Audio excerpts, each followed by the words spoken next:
saluons tous, très chers téléspectateurs, dans le cadre de notre émission. Nous poursuivons.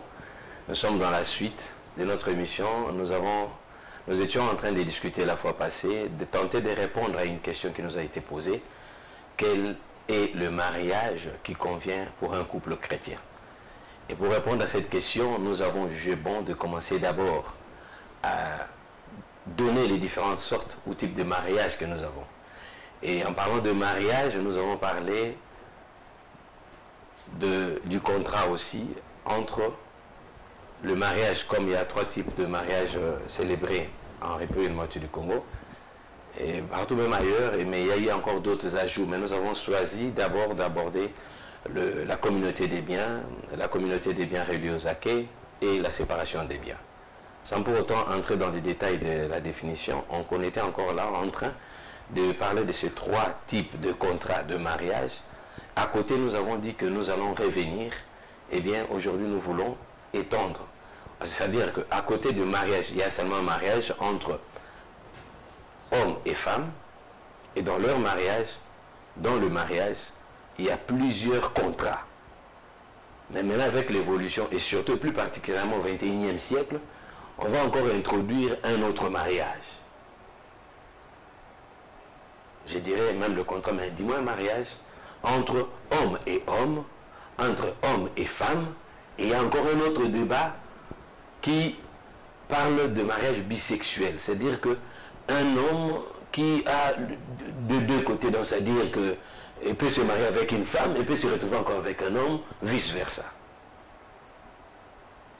On parle encore de ce genre de mariage. Et nous allons maintenant commencer à écarter cas par cas pour rester avec objectivité et la Bible, la parole de Dieu à l'appui, pour savoir quel est le mariage que Dieu agrée avec quel type de contrat. Parce que chaque mariage a un contrat. Et le contrat, c'est communauté des biens, séparation des biens, ou communauté des biens réduite aux acquis. Mais type de mariage, vous avez le mariage homosexuel, il y a beaucoup de choses. Alors nous entrons maintenant, nous commençons d'abord par le mariage. Est-ce que notre Dieu, nous nous posons la question, est-ce que Dieu agrée le mariage homosexuel? D'emblée nous disons non. Pourquoi nous disons non? Parce que c'est dit dans la Bible. Vous commencez même dans l'Ancien Testament, vous connaissez l'histoire de Sodome et Gomorrhe. Et tous les abus qu'il y a eu. Et même Dieu lui-même parmi les interdits. C'est-à-dire que ce n'est pas des choses qui ont existé aujourd'hui. Non, ça existe aussi en ancien temps. Mais Jésus-Christ est venu juste pour écarter cela et même l'interdire. Il dit que ce sont des actes qu'on ne peut pas retrouver au milieu de nous. Et nous aussi, aujourd'hui, comme cela ne suffisait, vous allez vous rendre compte que ça prend de l'ampleur. Actuellement, il y a plus de, si je ne m'abuse, de 36 pays qui ont consacré les mariages homosexuels, donc le mariage gay. Des personnes de même sexe. Et il y a même des financements où on parle, non, pour obtenir le financement, vous devez accepter ce mariage, autoriser ça dans votre pays, etc. Eh bien, Dieu nous demande de respecter les lois de notre pays. Dans un pays, nous avons des chrétiens, nous avons des non-chrétiens et tout. Mais nous ne sommes pas obligés, et même la loi ne nous oblige pas de vivre cette union. C'est-à-dire que le législateur a laissé des possibilités, la liberté des personnes. La liberté des personnes de décider de leur vie ou de leur mieux-être. Et nous avons choisi, à nous chrétiens de choisir. Est-ce que l'homosexualité fait partie des enfants de Dieu? Nous disons non. Ça ne peut pas être nommé dans notre milieu enfant de Dieu. Donc nous ne pouvons pas les célébrer. Alors maintenant, parce que la loi l'a dit, est-ce qu'on peut imposer ça à l'Église? Nous disons non. Parce que la loi a instauré aussi la liberté des religions de croyance. Eh bien, si notre croyance ne le permet pas, nous ne célébrerons pas non plus dans notre Église. Parce que notre foi chrétienne ne permet pas de célébrer. S'il y a d'autres organisations qui célèbrent cette union, ils ont la liberté de le célébrer.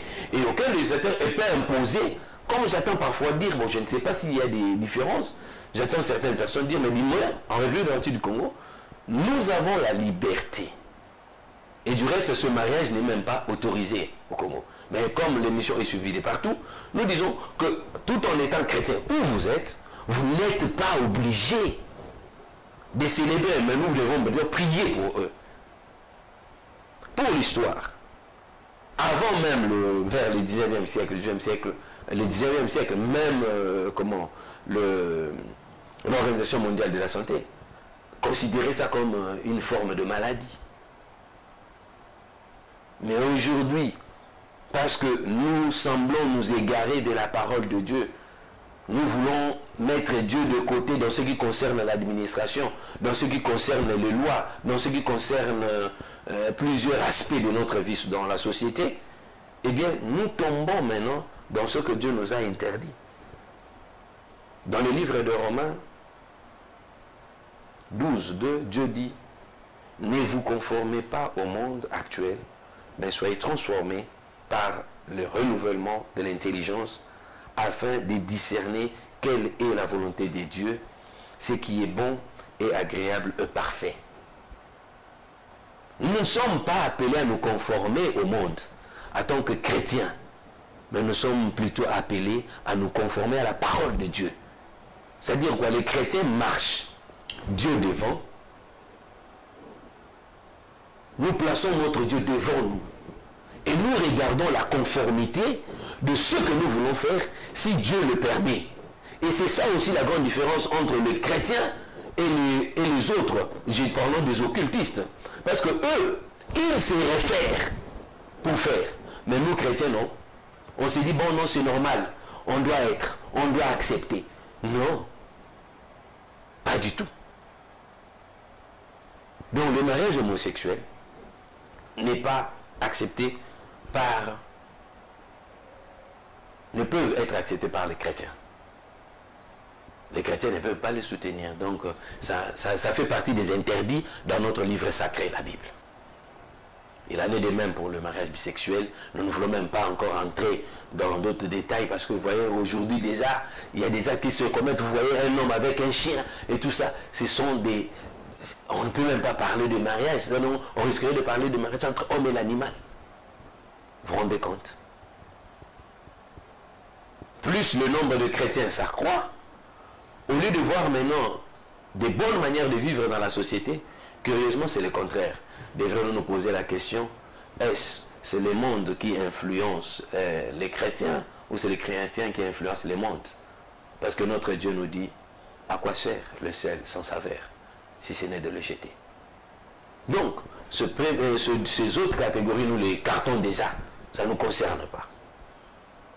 Mais il y a d'autres catégories qui, peut-être par ignorance, nous l'acceptons. Mais est-ce que nous sommes référés, comme dit le livre de Romains 12, que nous venons de lire, Romains 12:2. Connaître, chercher l'intelligence, connaître la volonté de Dieu dans ce que nous voulons célébrer. Nous rentrons maintenant dans ces trois autres contrats qui restent, la séparation des biens, la communauté des biens et la communauté des biens réduite aux acquis. Commençons d'abord par la séparation des biens, nous serons brefs. La Bible nous dit que l'homme quittera sa femme, quittera sa famille, s'attachera à sa femme, et les deux ne formeront qu'un seul corps. On nous montre que les deux là sont unis pour la vie. Et le modèle, comme nous l'avons déjà dit précédemment, le modèle du mariage, c'est Jésus-Christ seul, pour nous chrétiens. C'est lui le modèle parfait. Il nous dit ceci, Marie, aimez votre femme comme Christ a aimé l'Église et prêt à donner sa vie pour elle. Et à l'homme et à la femme, il dit, femme, soyez soumise comme l'Église est soumise à Christ. Si nous arrivons déjà à comprendre cet aspect spirituel de cette union-là, tel que Dieu le veut, parce que c'est lui qui en est l'instituteur, nous allons rapidement répondre et trouver quel type de contrat conviendrait aux enfants de Dieu. Dieu ne veut pas que dans le mariage, il y ait deux chefs. Dieu veut que dans le mariage, que les deux personnes puissent réfléchir en unité, agir en unité, faire tout pour le bien-être de l'autre. Nous entrons dans le mariage pour rendre l'autre heureux ou heureuse. Mais nous n'entrons pas dans le mariage pour nous rendre heureux. Et ce n'est pas le matériel qui nous fait entrer dans le mariage, mais c'est plus que ça. Parce que la Bible dit, heureux l'homme qui a trouvé une bonne femme. Le contraire aussi est vrai. Heureuse la femme qui a trouvé un bon mari. Donc, nous sommes là, la vraie richesse dans le mariage, c'est le conjoint ou la conjointe qu'on a, mais ce n'est pas le matériel qui suit. Et déjà, quand dans l'union, on commence à placer le matériel avant, il est normal qu'on puisse se heurter et trouver des problèmes. Et on peut se poser la question, Dieu, pourquoi tu n'es pas avec moi? Mais nous l'avons déjà écarté dès le départ. Dans la conception de notre mariage, nous avons déjà écarté Dieu. Nous l'avons mis de côté volontairement ou inconsciemment ou ça. Mais dis-moi, nous l'avons mis de côté. On peut bon chercher des explications pour donner, mais nous disons qu'il y a de sérieux problèmes. Je m'en vais vous illustrer un exemple parce que nous sommes en train de parler maintenant de la séparation de biens. Il y a eu un couple, un jeune homme qui a fait des bonnes études, mais vous voyez, avec la société, il y a toujours eu des problèmes pour le travail. Mais il tombe amoureux d'une fille avec qui ils ont étudié ensemble, mais c'était lui le plus brillant. Mais la femme est issue d'une famille aisée. Pour ne pas parler trop riche même. Ils s'aimaient tellement qu'ils faisaient tout ensemble. Finalement, ils ont pris l'option de se marier. L'homme va voir visiter la famille de son épouse, sa future épouse, mais aussitôt qu'on va voir le monsieur, on sait déjà que non, allez voir, il vient avec de babouches. Non, c'est-à-dire, c'est un pauvre. C'est un monsieur qui n'a pas une bonne vie. Et sa belle famille regardait le monsieur avec dédain, mépris. Les garçons a senti cela, mais il aimait tellement sa femme, sa fiancée. Et bien voilà, la femme aussi s'est battue. Et au fil des membres de famille, à chaque fois qu'il venait, il était toujours traité un peu avec mépris. Il ne pouvait même pas entrer dans le salon. Il était toujours là dehors. Parce qu'il y a plusieurs salons et à ce salon-là, lui ne pouvait pas entrer. Cette situation a fini par générer une forme de méchanceté dans l'homme. Alors il a gardé la haine. Or, chrétiens ne sont pas appelés à être haineux. Mais le garçon a gardé ça secret dans sa vie. Il a gardé et ne faisait rien. Il s'est battu avec son épouse. Finalement, la famille va accepter ce mariage à plusieurs conditions. C'est-à-dire que le bien, ce n'est pas la femme qui donne la condition, mais ce sont les membres de sa famille. Séparation des biens, ils ont posé tant de conditions. C'est-à-dire que c'est comme si l'homme n'a épousé que la femme. Le reste, l'intelligence et tout, c'est comme si c'est conservé au niveau de sa famille. Et l'homme a accepté, il s'est battu avec des petits trucs qu'il a l'habitude de faire. Eh bien, il va finalement prendre son épouse. Mais parmi ces écrits, eh bien voilà, maintenant un des écrits va tomber quelque part devant une bonne porte. Le monsieur trouve un emploi alléchant. Vite, il occupait déjà le poste de directeur et puis il était vraiment bien assis. Il a cumulé des richesses plus que sa belle famille. Il crée sa propre entreprise. Et c'est alors que sa haine commençait à sortir.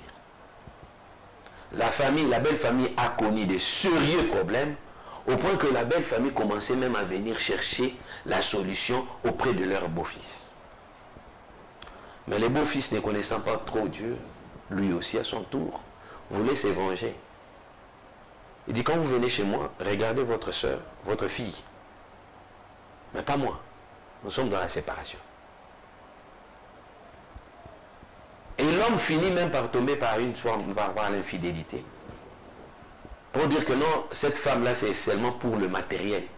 Mais celle-là, c'est pour le cœur. Ça a créé des problèmes alors que la femme n'avait pas de problèmes, aimait bien son mari et était contre tout cela.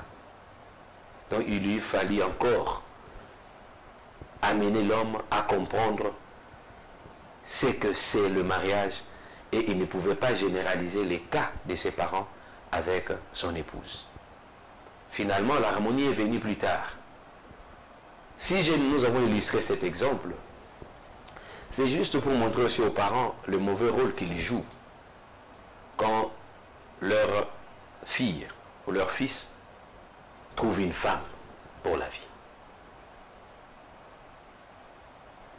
Il est important pour nous chrétiens de connaître plutôt les valeurs spirituelles de la personne qui veut prendre un de notre mariage. Les chrétiens n'ont pas les regards focalisés vers le matériel. Les matériels sont les choses qui suivent les chrétiens. Les chrétiens ne courent pas après le matériel, mais ils courent avant le matériel. C'est d'abord la personne, le matériel après. À quoi sert le matériel sans amour? À quoi sert le matériel sans la paix? À quoi ça sert? Mais voilà maintenant que notre législateur a laissé libre cours au vu de tout ce qui s'est dit. Eh bien, il dit, bon voilà, vous avez le contrat de séparation des biens. Or, le contrat de séparation des biens veut que la femme puisse garder ses biens et l'homme de même. C'est-à-dire, nous parlons de la généralité. Chacun a ses biens. Déjà, quand j'ai mes propres biens que je dois administrer, et si nous prenons la phrase, je vous dis même la phrase de notre mariage, quand on célèbre le mariage, on vous dit que le deux, vous ne formerez qu'un seul corps et vous resterez à vie. Maintenant, dans la séparation des biens, vous êtes un seul corps en quoi? Est-ce que la faillite de vos activités peut absolument concerner l'autre?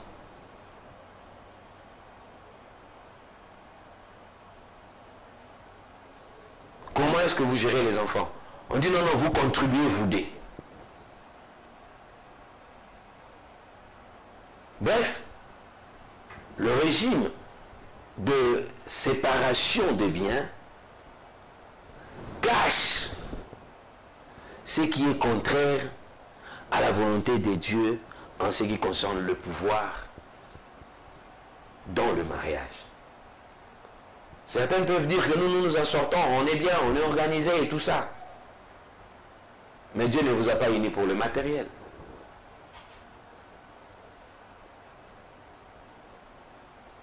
Nous estimons, en ce qui nous concerne, que le régime de séparation des biens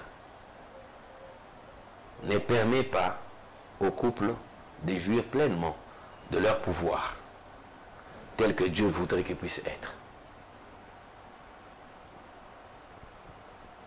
Et quand nous regardons la communauté des biens réduits aux acquets, je voudrais ouvrir une parenthèse avant de déverser aux réduits aux acquets, qui se rapproche aussi des séparations des biens, un tout petit peu. Vous verrez que dans la séparation des biens, il y a l'implication de la famille élargie. Il y a une forte implication. Et ces implications peuvent créer des tensions. Ces implications parfois finissent par créer des tensions, surtout pour nous en Afrique, où nous sommes habitués dans la communauté. Ça fait déjà partie de notre culture. Et quand nous mettons de côté, donc, nous mettons cet aspect, la séparation des biens de côté, nous prenons la communauté des biens réduits aux acquets, qui consacre, qui veut que tous les biens obtenus avant le mariage, chacune des parties garde ce bien. Les biens que vous avez obtenus avant le mariage, eh bien, ça vous appartient. Et les biens que vous allez obtenir dans le mariage, alors ce sont les biens que vous allez conserver ensemble. En ce qui concerne ce régime, il y a quand même des précisions. Qu'est-ce que ça peut dire des donations? Quand il s'agit des donations, chacune des parties garde aussi. C'est-à-dire que, par exemple, l'héritage de votre père, c'est pour vous. Mais ce que vous allez maintenant avoir ensemble. Et dans ce régime, nous avons seulement remarqué qu'il y a une forme d'hypocrisie qui commence à prendre place. Il y a un bien que l'homme obtient, mais veut glisser ça dans ce bien qu'il a obtenu avant le mariage. Et vice-versa. Ce deuxième régime, qui peut-être paraît aussi bien, mais quand vous entrez dans les détails, de voir comment est-ce que Dieu voudrait que cet homme puisse être avec sa femme, nous constatons aussi que ce régime ne répond pas aux exigences de la Bible. Dans notre prochain numéro, nous allons maintenant revenir là où nous allons parler de ce régime de communauté des biens et poursuivre la suite. Parce que voyez-vous, il n'est pas seulement question de choisir le contrat, mais il y a encore des problèmes qui naissent du mariage. Et ce sont surtout ce problème-là qui cause aussi pas mal de problèmes que nous aurons à répondre dans notre prochain numéro. En attendant, nous vous disons merci et que Dieu puisse nous assister, nous accompagner dans toutes nos entreprises. Amen.